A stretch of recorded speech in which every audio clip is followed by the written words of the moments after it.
সহিহ বুখারী 1294 নম্বর হাদিস। এখানে আল্লাহ রাসূল সাল্লাল্লাহু আলাইহি সাল্লাম বলতেছে, কোন ব্যক্তি মৃত ব্যক্তির জন্য যদি এভাবে কান্না করে, বুক বুক চাপড়ায়া অথবা উচ্চ স্বরে বিলাপের সুরে যদি কান্না করে, তাহলে সে আমার দলভুক্ত না। আপনি চিন্তা করুন, এটা কত কঠিন বিষয়। আমাদের সমাজে লক্ষ্য করে দেখুন, কেউ যদি মারা যায়, তার আত্মীয় তো গলা ধরে চিৎকার দিয়ে চিল্লাচিল্লি করে কান্না করে, বিলাপ করে, এবং তার আশেপাশের প্রতিবেশী এবং আরো বাইরে থেকে লোক আছে, একই ভাবে বিলাপের সুরে কান্না করে, মানে উচ্চ সুরে কান্না করে, যা রাসূল সাল্লাল্লাহু আলাইহি সাল্লাম এমন ভাবে কড়া ভাবে নিষেধ করে দিয়েছেন যে সে আমার দলভুক্তই না।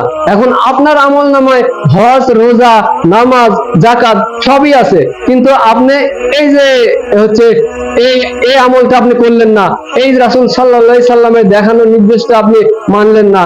আপনার সন্তান মারা গেল, অথবা পিতা মারা গেল, অথবা আত্মীয় মারা গেল, আপনি বিলাপের সুরে জামার বক্ষ ছিঁড়ে কান্নাকাটি করে, গড়াগড়ি করে কান্নাকাটি করলেন, তাহলে কি হলো? আপনি আর রাসূল সাল্লাল্লাহু আলাইহি সাল্লামের দলভুক্ত থাকলেন না। কত ভয়ঙ্কর কথা, কত ভয়ঙ্কর কথা। আমাদের মা বোনরা এই জিনিসটা বেশি করে। আপনারা অবশ্যই তাদেরকে গিয়ে বলবেন, এগুলো কথা কেউ বলে না, সব মানুষে এগুলো কেমন জানি হজম করে ফেলেছে, এগুলোর কথা কেউ বলে না, কেউ কাউকে সচেতন করে না। অথচ কত ভয়ঙ্কর কথা। সবকিছু থাকার পরে আমাকে জাহান্নামে যেতে হবে, এর চাইতে কঠিন কথা আর কি হতে পারে?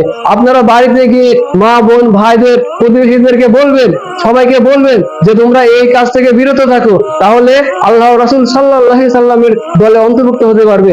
আর যদি কেউ না এটা থেকে বিরত হয়, তাহলে আবেগের জন্য যদি আপনি এই কর্মে লিপ্ত হয়ে থাকেন, তাহলে আপনি কাল কিয়ামতের মাঠে রাসূল সাল্লাল্লাহু আলাইহি সাল্লামের দল থেকে বাইর হয়ে অন্য দল থেকে আপনার ফয়সালা করা হবে। মহান আল্লাহ তাআলা উক্ত হাদিসগুলো বুঝে তার উপর অটল থাকার জন্য আমাদেরকে তৌফিক দান করুন। আমিন।